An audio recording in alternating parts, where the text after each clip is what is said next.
ഒറ്റശിഖരം സീരിയലിൻ്റെ latest episode റിവ്യൂയിലേക്ക് എല്ലാ കൂട്ടുകാർക്കും സ്വാഗതം. ചന്ദ്രമോഹൻ സാറോട് അങ്ങനെ പറഞ്ഞതിന് ശേഷം മീനാക്ഷി കുഞ്ഞിനെയും കൊണ്ട് അകത്തേക്ക് പോവുകയാണ്. അത് കണ്ടതോടെ കൂടിയിട്ട് തുളസിച്ചേട്ടന് ആകെ ദേഷ്യം വരികയാണ് കേട്ടോ. അമർഷം എത്ര പറഞ്ഞിട്ടും കാര്യമില്ല, അവളുടെ സ്വഭാവം അങ്ങനെയാണ്, വരും വരായികളെക്കുറിച്ചൊന്നും ചിന്തിക്കുന്നില്ല, അതാണ് എന്നിങ്ങനെ പറയണം കേട്ടോ. അത് കേൾക്കുമ്പോൾ ചേട്ടൻ വിഷമിക്കണ്ട, അവൾ ശരിക്കൊരു അമ്മയാണ്, ഒരു അമ്മയുടെ വില എന്താണെന്ന് അവൾക്കറിയാം, അതുകൊണ്ടാണ് അവൾ അങ്ങനെ പറയുന്നത്. നിങ്ങളുടെ മോള് നല്ലൊരു മോളാണ്, ആ മോളെ പോലെ ഒരു മോളെ നിങ്ങൾക്ക് കിട്ടില്ല എന്നിങ്ങനെ പറയണം കേട്ടോ. താൻ അധികമൊന്നും സംസാരിക്കേണ്ട, ഞാൻ എൻ്റെ ബന്ധുക്കളെല്ലാം ഒഴിവായി, എനിക്ക് ആരുമില്ല, ഒരു കല്യാണത്തിനോ ഒരു ബന്ധുവിൻ്റെ എന്തെങ്കിലും ഒരു കാര്യത്തിനോ ഞാൻ പോകുന്നില്ല, ഞാൻ മാറി നിന്നിട്ടാണ് പോകുന്നത്. ഞങ്ങളുടെ നാണക്കേട് എത്രയുണ്ടെന്ന് പറഞ്ഞാൽ നിനക്ക് മനസ്സിലാവില്ല നിങ്ങൾക്ക് എന്നിങ്ങനെ പറയണം കേട്ടോ. ഞാൻ എന്താ ചെയ്യുക, ഞങ്ങൾ കുഞ്ഞിനും മീനാക്ഷിക്കും വേണ്ടിയിട്ട് എന്ത് വേണമെങ്കിലും ചെയ്യുക എന്നിങ്ങനെ പറയണം കേട്ടോ. അതിനുശേഷം തുളസിച്ചേട്ടൻ അങ്ങനെ ദേഷ്യത്തോടു കൂടി നിൽക്കുകയാണ്. പിന്നീട് ചന്ദ്രമോഹൻ പോകണം കേട്ടോ. ചന്ദ്രമോഹൻ പോകുന്നത് കാണുമ്പോൾ സുഗണം ചായക്കടയിൽ നിന്ന് കാറിലേക്ക് എത്തി നോക്കുകയാണ് കേട്ടോ. എത്തി നോക്കുകയാണ്, കുഞ്ഞും അമ്മയും ഉണ്ടോ, ആരെങ്കിലും ഉണ്ടോ എന്നിങ്ങനെ എത്തി നോക്കുകയാണ് കേട്ടോ. അതേസമയം ആരെയും കാണില്ല. അപ്പോൾ ചായക്കടയിൽ കയറിയിട്ട് ചായ കുടിക്കണില്ലേ എന്ന് സുഗുണം ചോദിക്കണം കേട്ടോ. ചന്ദ്രമോഹൻ സാറോട് വേണ്ട, പിന്നെ ഒരിക്കലാകാമെന്ന് പറയണം കേട്ടോ. പിന്നീട് വീണ്ടും കാറിലേക്ക് എത്തി നോക്കുകയാണ്. പിന്നീട് ഒരു ദിവസം ആകാം എന്ന് പറഞ്ഞതിന് ശേഷം ചന്ദ്രമോഹൻ പോവുകയാണ് കേട്ടോ. പിന്നീട് സുഗണനും ആശാനും കൂടി ഇങ്ങനെ ഇരുന്ന് സംസാരിക്കുകയാണ് കേട്ടോ.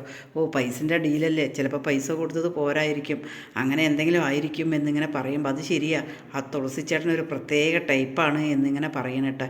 എന്തുതന്നെയാണെങ്കിലും ശരി, ഇനി ആ കൊച്ചിൻ്റെ ഭാവി എന്താകും, അവർ കുഞ്ഞിനെ കൊണ്ടുപോയിട്ടില്ലെങ്കിൽ ആ കൊച്ചിൻ്റെ ഭാവി എന്താകും എന്നിങ്ങനെ ആശാൻ പറയുമ്പോൾ സുഗണം പറയണ്ട, കൊച്ചിൻ്റെ ഭാവി എന്താകും, ഞാൻ കല്യാണം കഴിക്കും ആ കൊച്ചിനെ എന്നിങ്ങനെ പറയണം കേട്ടോ. അത് കേൾക്കുമ്പോൾ സുഗണ നീ വേറെന്തെങ്കിലും പറയ്, ആ കാര്യം തന്നെ പറയാതെ എന്നിങ്ങനെ പറയണം കേട്ടോ. പിന്നീട് പ്രസന്ന മീനാക്ഷിയുടെ ഫോൺ അടിക്കുമ്പോൾ ഓടി കൊണ്ടുവന്ന് കൊടുക്കണം കേട്ടോ. ഇതാ മോളെ ഫോൺ അടിക്കണതോ, ആരാണെന്ന് നോക്കുമ്പോൾ മഞ്ജുമയായിരിക്കും കേട്ടോ. മഞ്ജുമ ഫോൺ വിളിക്കുകയാണ്.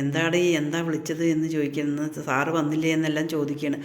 വന്നിരുന്നു എന്നും അവർക്ക് സുഖമായിട്ടില്ല, അതുകൊണ്ട് കുഞ്ഞിനെ ചിൽഡ്രൻസ് ഹോമിൽ ആക്കാം എന്നാണ് പറഞ്ഞത്. എൻ്റെ മോളെ എങ്ങനെ അനാഥയാക്കാൻ പറ്റുമോ, ഞാനിവിടെ ജീവിച്ചിരിക്കില്ലേ, പിന്നെ അവളെ അനാഥയാക്കാൻ പറ്റുമോ എന്നിങ്ങനെ ചോദിക്കുമ്പോൾ മഞ്ജിമ പറയുന്നുണ്ട് കേട്ടോ, ചേച്ചി ചെയ്തത് നന്നായി, ഏതായാലും കൊടുക്കണ്ട എന്നിങ്ങനെ പറയാണ്. അവളെവിടെ, ഒരു ഉമ്മ കൊടുക്കായിരുന്നു എന്നിങ്ങനെ ചോദിക്കുക. അവൾ ഉറങ്ങി മോളെ എന്നിങ്ങനെ പറയാണ് കേട്ടോ. അതിനുശേഷം മഞ്ജിമ ഫോൺ വെക്കണം. ഏതായാലും ശരി, ഞാൻ ഇനി വരുമ്പോൾ കാണാം എന്നിങ്ങനെ പറഞ്ഞിട്ട് ഫോൺ വെക്കുകയാണ് കേട്ടോ. പിന്നീട് തുളസിച്ചേട്ടനൊരു കച്ചവടത്തിന് പോകണം കേട്ടോ. കച്ചവടത്തിനൊക്കെ പോയി കച്ചവടമൊക്കെ റെഡി ആവുകയാണ് കേട്ടോ. അതിനുശേഷം അയാളെയും കൂട്ടി വന്നിട്ട് അയാൾക്ക് ബ്രോക്കർ ഫീസൊക്കെ കൊടുക്കുകയാണ് കേട്ടോ. ആ ഫീസൊക്കെ കൊടുത്തതിന് ശേഷം നമുക്ക് എന്തായാലും ഒന്ന് കൂടണം തുളസിച്ചേട്ടാ എന്നിങ്ങനെ പറയുകയാണ്. അതിനുശേഷം അവർ രണ്ടുപേരും കൂടി ഒന്നിച്ച് കൂടാൻ വേണ്ടിയിട്ട് പോയിരിക്കുകയാണ് കേട്ടോ. ആ കൂടുന്ന നേരത്ത് തന്നെ അയാളോട് മകളുടെ കാര്യങ്ങളൊക്കെ ഇങ്ങനെ ചോദിക്കണം കേട്ടോ. നല്ല കുഞ്ഞാണ് നിങ്ങളുടെ മകള് എന്നെല്ലാം അങ്ങനെ പറയണം കേട്ടോ. എന്താ ചെയ്യുക, ആരും പറഞ്ഞാൽ വിശ്വസിക്കില്ല, എനിക്ക് ഒരുപാട് വിഷമമുണ്ട് എന്നിങ്ങനെ പറയുമ്പോൾ അയാളിങ്ങനെ പറയണ്ട കേട്ടോ. ഏതായാലും ശരി, മോളെ കല്യാണം കഴിച്ച് കൊടുക്കണ്ടേ, ഇനി ഈ ചെറുപ്രായമല്ലേ, ഇനി ഇങ്ങനെ തന്നെ ഇരുന്ന് കഴിഞ്ഞാൽ അത് ശരിയാവില്ലല്ലോ എന്നിങ്ങനെ പറയണം കേട്ടോ. അത് കേൾക്കുമ്പോൾ തുളസിച്ചേട്ടൻ പറയുന്നത്, നിൻ്റെ കെയർ ഓഫിൽ ആരെങ്കിലും ഉണ്ടോ എന്നിങ്ങനെ ചോദിക്കുമ്പോൾ എനിക്ക് 2-3 പേരെ അറിയായിരുന്നു, പക്ഷേ അവരുടെയൊക്കെ കല്യാണം കഴിഞ്ഞു എന്നിങ്ങനെ പറയണം. സാരമില്ല, നോക്കട്ടെ, ഞാൻ എവിടെയെങ്കിലും പയ്യന്മാരുണ്ടോ എന്ന് ഞാൻ നോക്കട്ടെ എന്നിങ്ങനെ പറയണം കേട്ടോ.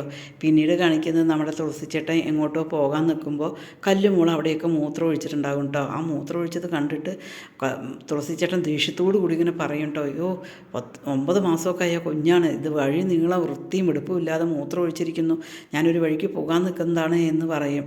അത് കേട്ടുകൊണ്ട് മീനാക്ഷി വരും. എന്താ അച്ഛാ ബഹളം വയ്ക്കുന്നത് ചോദിക്കും. ഈ കൊച്ചിവിടെ എല്ലാം മൂത്രം ഒഴിച്ചിട്ട് നാറിയിട്ട് വയ്യ എന്നിങ്ങനെ പറയും കേട്ടോ. അത് സാരമില്ല, അച്ഛനെ ചെറുപ്പത്തിൽ എന്തെല്ലാം ചെയ്തിട്ടുണ്ടോ എന്നുള്ളത് അറിയില്ലേ, മുത്തശ്ശി എന്നോട് പറഞ്ഞിട്ടുണ്ട് കേട്ടോ, അതൊക്കെ ഞാനിപ്പോൾ ഇവിടെ പറയണോ എന്നിങ്ങനെ ചോദിക്കുകയാണ് കേട്ടോ.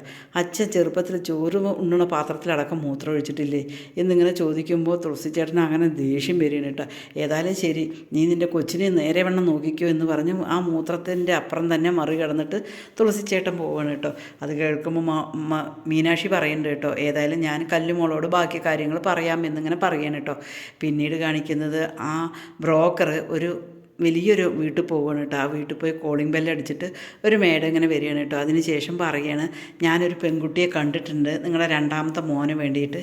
ആ പെൺകുട്ടിക്ക് ഒരു കുഴപ്പമുണ്ട്, ഇങ്ങനെയാണ് പ്രശ്നം, ഗർഭപാത്രം വാടകയ്ക്ക് കൊടുത്തതും അവർ ചതിക്കപ്പെട്ട പോലെയായി, ആ കൊച്ചുണ്ട് എന്നിങ്ങനെ പറയണം കേട്ടോ. അത് കേൾക്കുമ്പോൾ മേഡം പറയുന്നത്, ആ കൊച്ചിന് എന്ത് കൊച്ചാണ് ചോദിക്കും. പെൺകൊച്ചാണ് പറയും.